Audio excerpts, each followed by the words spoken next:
Se ha dicho que la predicación cristiana es la proclamación de la verdad divina a través de la personalidad humana con el fin de persuadir. Eso significa, en primer lugar, que el tema de la predicación cristiana debe de ser siempre y solo la palabra de Dios. De Génesis 1.1 a Apocalipsis 22.21. Este lugar, la cátedra sagrada, a través de la cual el Espíritu Santo se comunica con su pueblo, no es un lugar ni para hacer chistes ni para entretener a la gente, sino para proclamar, anunciar la bendita y gloriosa palabra de Dios. En segundo lugar, el instrumento que Dios utiliza es el hombre, el ser humano. Somos privilegiados como seres humanos porque el Señor nos ha confiado el ministerio de la reconciliación, de la proclamación de la palabra de Dios. Los ángeles no pueden predicar, pero tú y yo sí. Qué privilegio tan grande, ¿no es cierto? Y en tercer lugar, es la proclamación de la verdad divina a través de la personalidad humana y con el fin de persuadir. Es decir, el propósito de toda predicación, como de toda enseñanza cristiana, es persuadir, prepararnos, disponernos para tomar una decisión que nos acerque a nuestro compromiso, a nuestro ministerio con el Señor. ¿Estáis de acuerdo? Ahí dicen, cuando yo estudiaba homilética, oratoria sagrada, 4 clases de sermones. Buenos buenos, buenos malos, malos buenos y malos malos. Los sermones buenos malos son de buen contenido y muy largos. Malos buenos, mal contenido y cortos.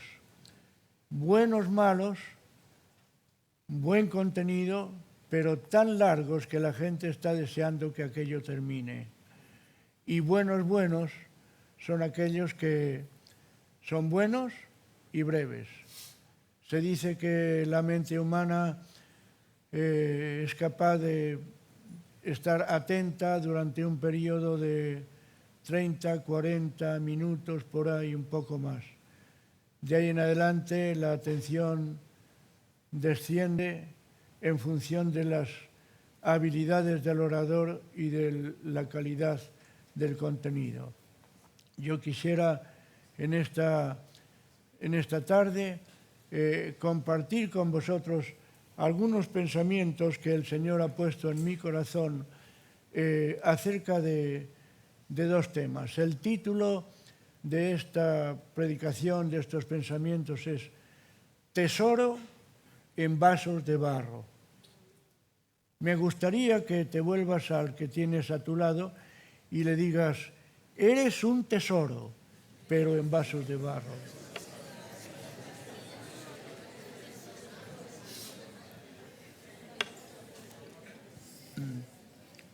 Tesoro en vasos de barro.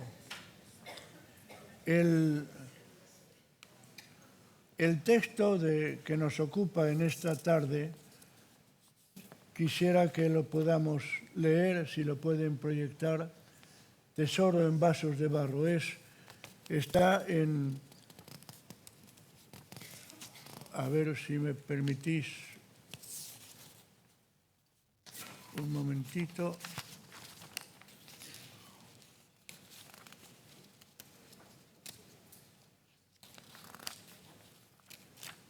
Bueno, en Segunda de Corintios,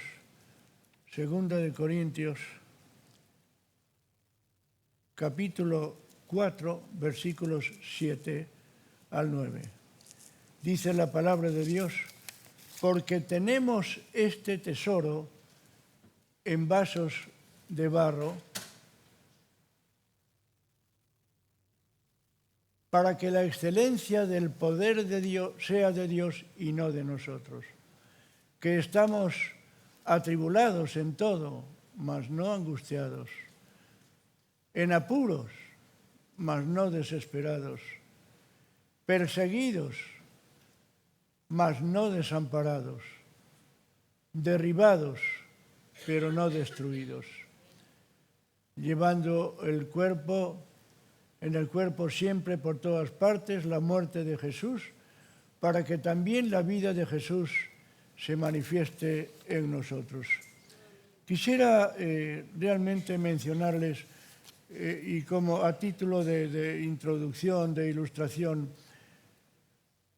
yo estoy profundamente enamorado del apóstol Pablo, la trayectoria, el ministerio que Dios le concedió a él. Realmente la conversión del apóstol Pablo por sí misma constituye una de las evidencias del cristianismo, uno de los argumentos más fuertes de que el Evangelio es verdad. Nadie como él pudo escribir aquellas palabras, Romanos 1:16, porque no me avergüenzo del Evangelio, porque es poder de Dios para salvación a todo aquel que cree, al judío primeramente y también al griego.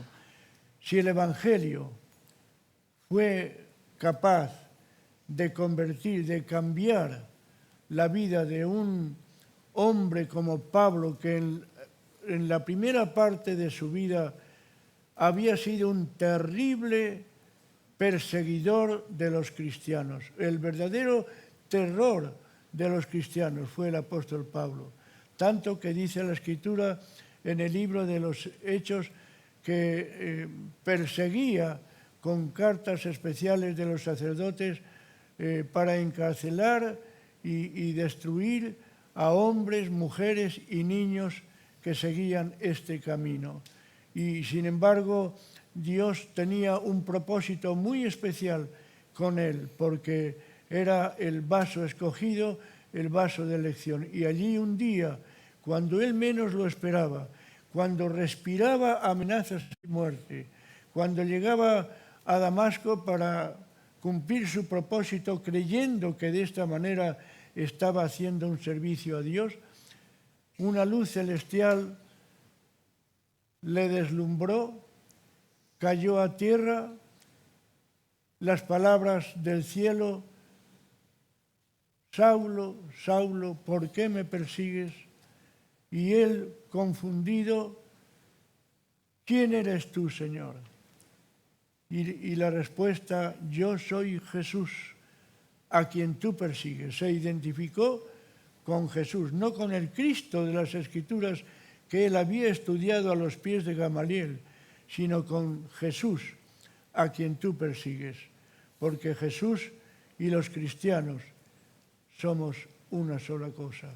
Y cuando él entendió esto, él dijo, se rindió totalmente y dijo: Señor, ¿qué quieres que haga? Y allí podríamos decir que se produjo la conversión del apóstol Pablo, una conversión repentina, integral, absoluta, auténtica. Allí nació, murió, podríamos decir, Saulo de Tarso, y nació el apóstol Pablo, el gran apóstol de los gentiles. Y este hombre llegó a tener en sus escritos frases tremendas como estas que le describían lo que él era. Vivo yo, mas no yo, es Cristo quien vive y obra en mí. En adelante nadie me moleste, porque yo llevo en mi cuerpo las marcas de Cristo. Y otras frases tremendas. Él fue el más fecundo y prolífico de los escritores del Nuevo Testamento. Los 27 libros del Nuevo Testamento, de los 27, la mitad más uno salieron de su pluma. Y es tan interesante, las 14, si incluimos Hebreos, 14 epístolas escritas por el apóstol Pablo, se podrían clasificar en un primer grupo, epístolas escatológicas o proféticas, las de los tesalonicenses, que fueron las primeras que salieron de la mano de Pablo, pero que a la vez, paradójicamente, hablan de los acontecimientos finales. En segundo lugar, las epístolas teológicas o doctrinales, Romanos, la gran carta de la justificación por la fe, Gálatas, la carta de la libertad cristiana, y Corintios, las cartas doctrinales y disciplinares que tocan temas muy interesantes referentes a la enseñanza de los dones, la enseñanza acerca del ministerio cristiano y otros temas más muy importantes. Otro grupo sería las cartas cristológicas o de la cautividad, porque su tema central es Cristo. Efesios, Filipenses, Colosenses, Filemón y Hebreos. Y por último, las cartas pastorales o ministeriales, que son las dos de Timoteo y Tito, los dos hijos espirituales del apóstol Pablo, y a quienes dio orientaciones acerca del ministerio. Y esto es el resumen de las hermosas cartas. Nuestro texto está tomado precisamente de esta segunda carta del apóstol a los Corintios.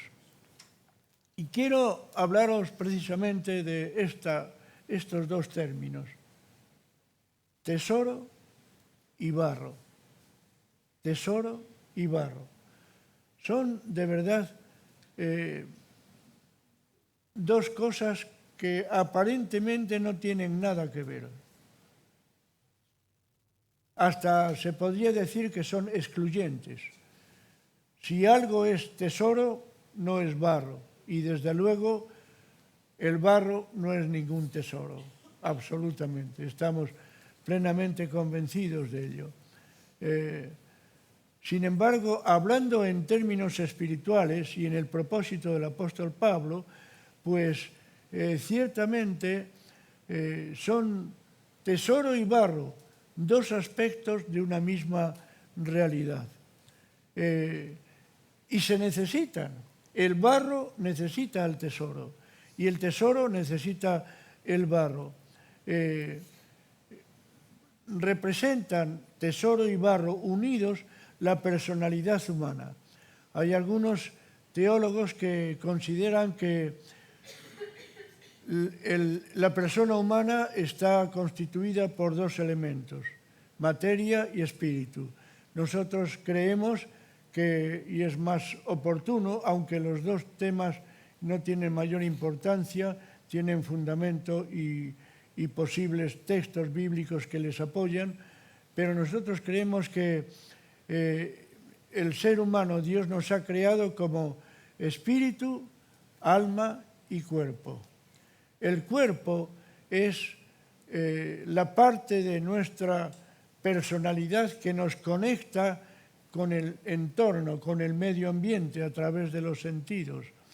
El alma nos da conciencia y es la sede de nuestra vida afectiva, volitiva e intelectual. Y el espíritu es la parte más noble que nos conecta directamente con Dios y nos hace semejantes a Él. Por ese motivo es tan importante tener un orden equilibrado y correcto, de tal manera que lo primero sea el espíritu, luego el alma y después el cuerpo. Se ha dicho que un creyente que no es espiritual hasta en su cuerpo, termina siendo carnal hasta en su espíritu. Y qué importante es que no nos dejamos llevar por extremismos. Algunos dan tanto culto al cuerpo, y no quiero de ninguna manera referirme a nuestras queridas y honorables hermanas con el tiempo que invierten ante el espejo, acicalándose, arreglándose, poniéndose bonitas, que deben de hacerlo, tienen todo el derecho, pero primero que sea nuestro espíritu, que nos conecta con Dios, y que nuestro cuerpo llegue a ser un instrumento que nos permite cumplir la voluntad y el propósito de Dios para nuestras vidas. El barro es el continente, el cofre, la capa exterior. De alguna manera, la casa de más afuera, como dice Wolfgang Lee. El tesoro es el contenido, es el espíritu, es la presencia de Dios, es lo que llevamos dentro y lo que tiene un valor realmente trascendente. Barro y tesoro unidos simbolizan la personalidad humana, como terminamos de decir. El barro se forma de la unión de agua y polvo.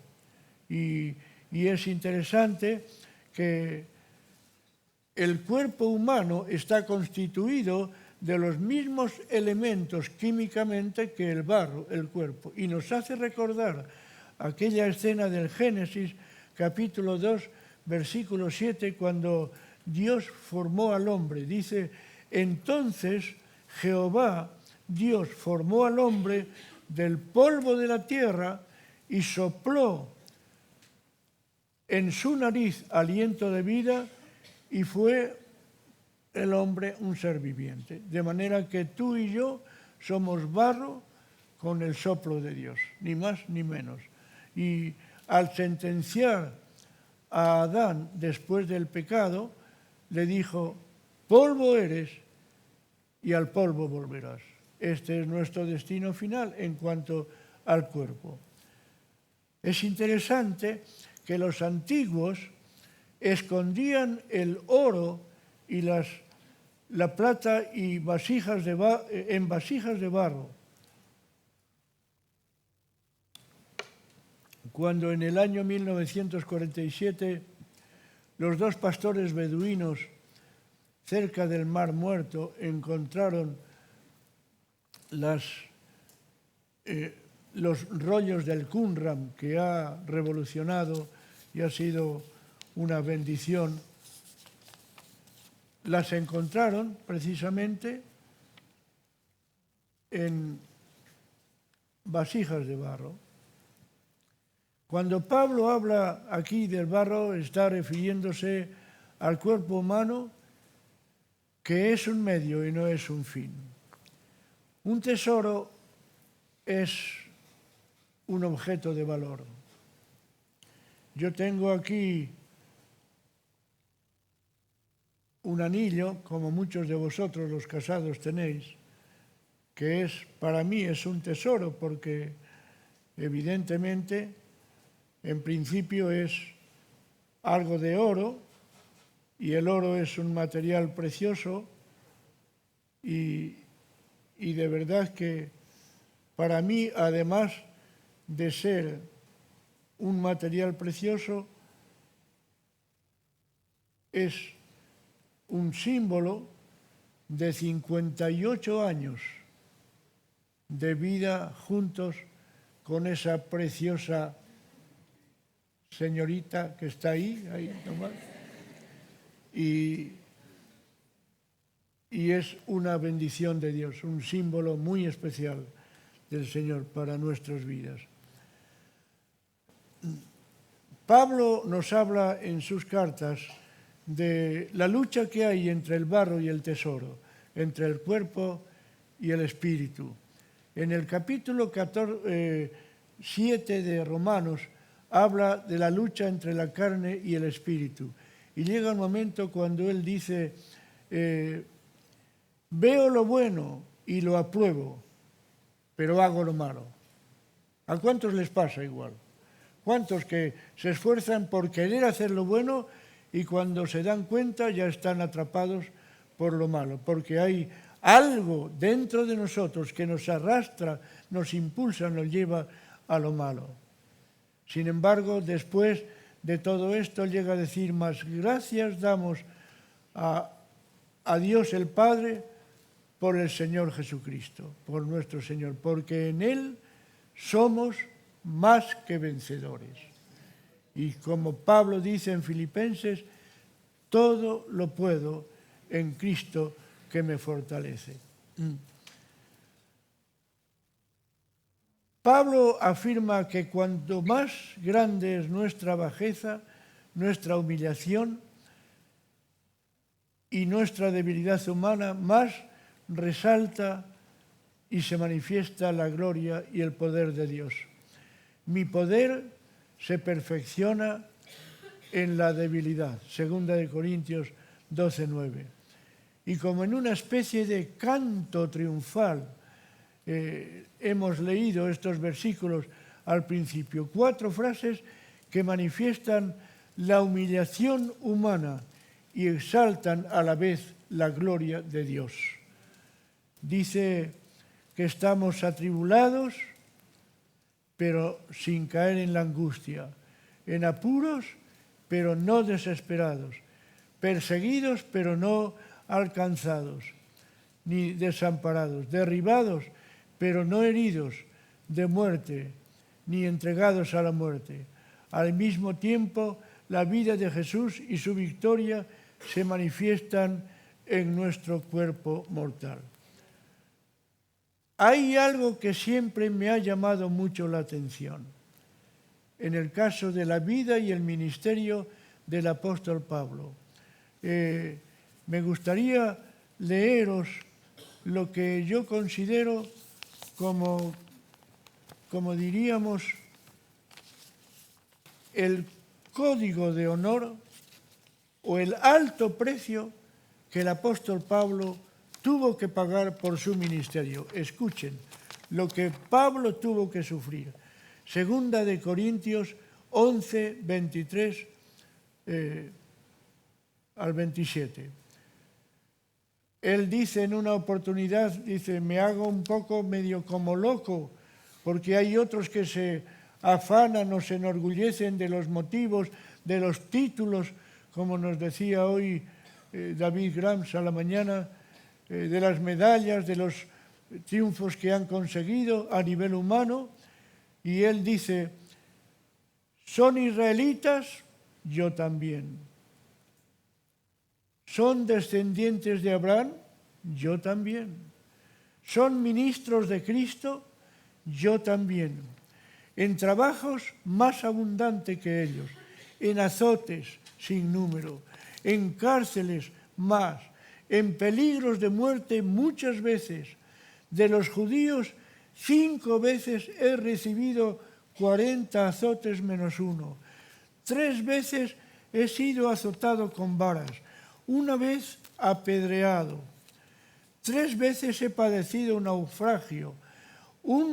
Una noche y un día he estado como un náufrago en alta mar, en caminos muchas veces, en peligros de ríos, peligros de ladrones, peligros de los de mi nación, peligros de los gentiles, peligros de la ciudad, peligros en el desierto, peligros en el mar, peligros entre falsos hermanos, en trabajo y fatiga, en muchos desvelos, en hambre y sed, en muchos ayunos y mucha desnudez.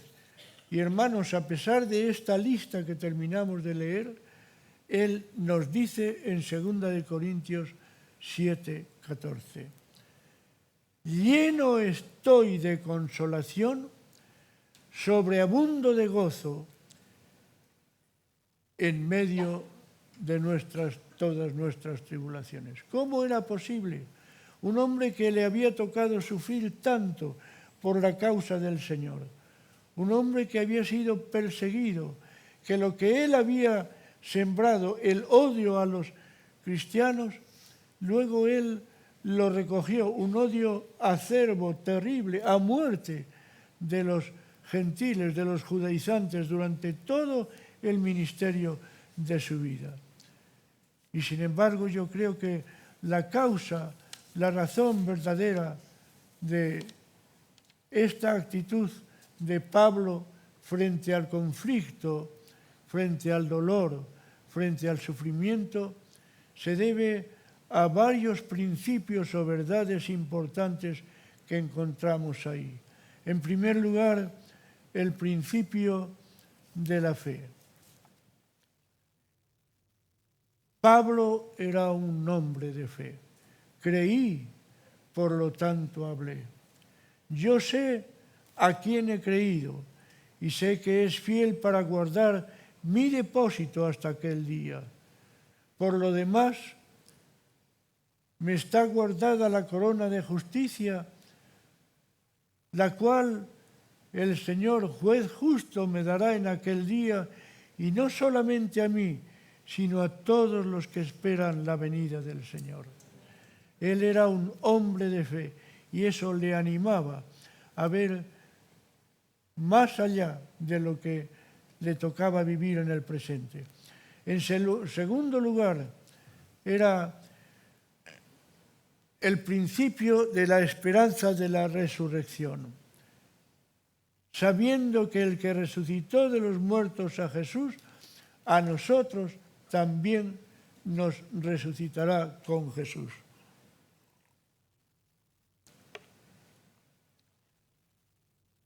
Todos nosotros, creyentes, sinceros, consecuentes con nuestra fe, tenemos el privilegio de saber que un día, cuando terminemos nuestra vida humana, y a mí me va a tocar, por supuesto, por lógica, desfilar más que antes que todos vosotros, seguramente, y aun hablando a veces con mi querida esposa, el otro día cumplió 96 años y estábamos toda la familia sentados en un restaurante para celebrar y de repente les di un susto de la gran 7, tuvo que venir la ambulancia y bueno, qué sé yo, se acabó, les arruiné la historia, la fiesta. Pero muchas veces yo le digo, yo prefiero irme antes que tú porque tú eres más fuerte y eres de más bendición.